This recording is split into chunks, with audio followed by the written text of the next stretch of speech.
Hi everyone! Thank you so much for all the love and support that I got on my last video. It was incredible and I had no idea that so many of you could relate to it, or just all the love that I got from it and people just messaging me. It was amazing, and keep sharing it. It was shared so many times and even bookmarked by more people than I ever thought would bookmark my posts. So keep sharing it, definitely.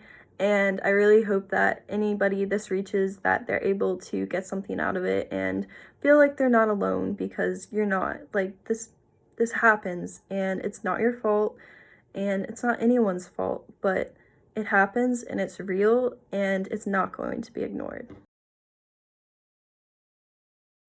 So the purpose of this video is really to talk about PTSD, and more specifically my experience with PTSD. And everyone's experience can be different, so if you feel like my experience doesn't relate quite to yours, that's okay, because everyone goes through different things and not everyone is going to be the same, but we all do struggle with things sometimes, and that's really my whole goal here, is to try to get so someone can relate to what I'm talking about. So I'm sorry if you can't relate to this video, but hopefully this reaches somebody out there that can relate to it and can benefit from it.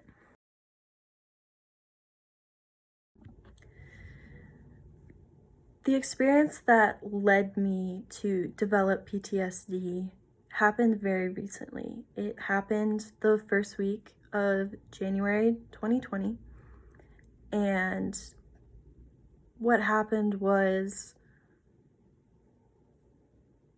not with my consent. It was sexual assault, and I had told the boy that I did not want to do anything. I just straight up said I don't want to do anything before I went over to his house. And when I got there, things were a little different, and he had a lot more expectations that I thought I had already taken care of with telling him that I didn't want to do anything. But things did happen, and I'm not going to say what happened. It was not rape. I've never experienced that, and I'm sorry to anybody who has, but it was sexual assault, and any version of sexual assault is not okay. And it even took me a while to realize that it was sexual assault, because I didn't realize it that night. I just knew that something had happened that I didn't want to happen. And so I went over to this boy's house again a few days later, and I recognized he was trying to do it again, even after I told him that what happened wasn't okay and was never going to happen again. And for him to try it again, it made me really scared. And I remember leaving and I was just shooken up. But about a month later, I was talking with a therapist, and he asked me if I'd ever experienced any type of abuse or anything like that. And I said no, but I was like, oh, this little thing happened, and I just didn't want it to happen. And I went through describing the whole thing and what had happened, and he looked at me and he said, that's sexual assault. What happened to you is not okay, and it's sexual assault. And you need help. You need to see if you want to report this. You need to talk to somebody about it. And that was a Friday. I went through that whole weekend questioning myself and saying, was it really sexual assault? Was what happened to me really that serious? Did I because I froze. I couldn't do anything. A lot of people say it's fight or flight, but really it's fight or flight and froze is what I've been told. So I really questioned myself a lot, and it was on my mind constantly. And by Tuesday of the following week, it had begun to get so relevant, and I was so shooken up about it that I decided that the only thing I could do was tell somebody else about it. And so I decided to report it to a school officer, a school social officer, something like that, SRO, school resource officer. There you go. And she was very nice. She took her time. She made sure that she told me a million times that it wasn't my fault. And at the moment, I could not really comprehend that it wasn't my fault. I was hearing her, but I wasn't understanding her. And it was not sinking in. But it really took me a while to really understand that what happened was not my fault, because I did try and make this not happen. Like, I did not want it to happen, and I took the right steps to make sure this did not happen.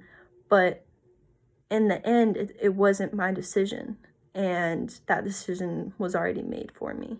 And I'm no longer in contact with this person. I don't want to be in contact with them. There is a police investigation going on, but I have no idea where that is because Corona has thrown everything off. But to anybody who has gone through something like that, traumatic, anything, any kind of abuse, any kind of sexual assault, it's not right, and it's not your fault at all. No matter if you froze or how many times you said no, it's not your fault.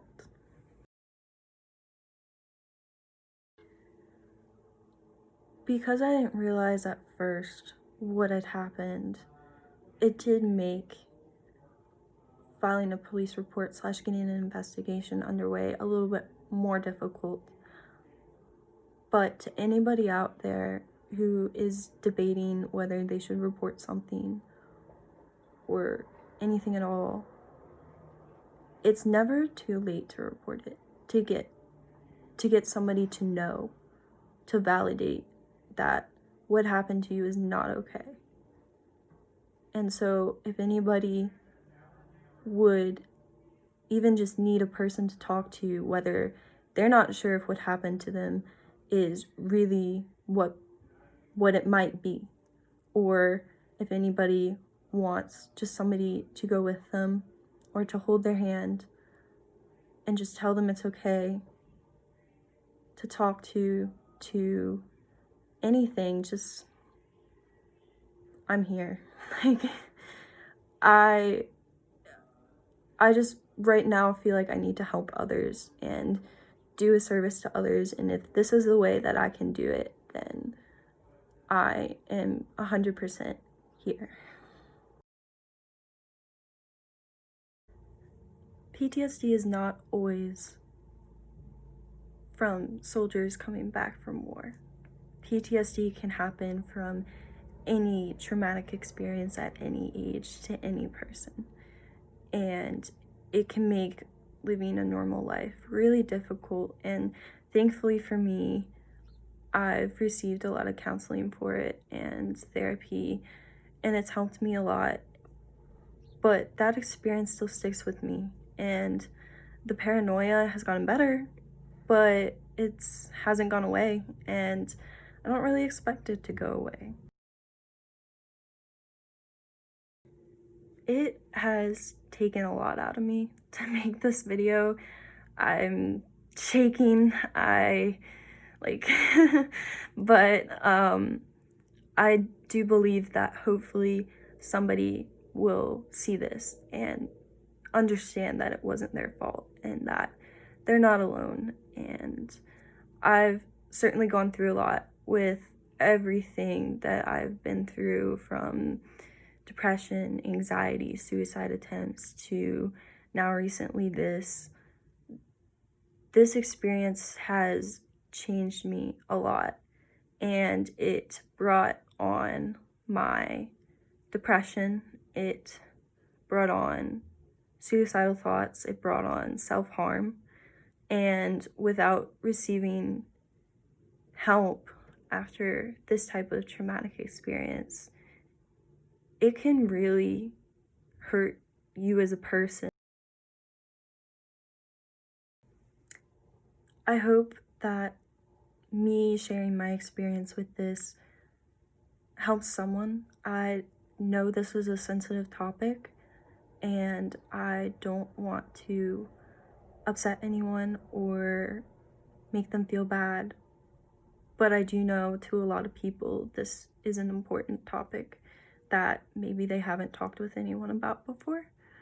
And so I wanted to talk about it because I want to show that I have the strength to talk about it for others if they can't. And with that said, I'm here for anybody that needs any sort of helping hand with anything. And I really have a goal with this just to help others. I'm not trying to do this to benefit myself in any way, really, or grow or anything like that.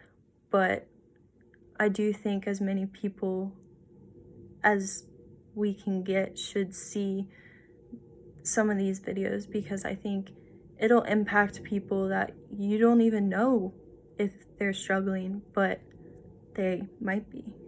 And so by sharing these videos, it might just help someone, and it might be the step that they need to get help or just to open up. And that's pretty much it. I don't know what else to say besides thank you for watching this, and if anyone needs anything, my DMs are open, and of course you can email me or text me. And thank you for watching this. I hope it made an impact or some kind of impression to you. So, thank you.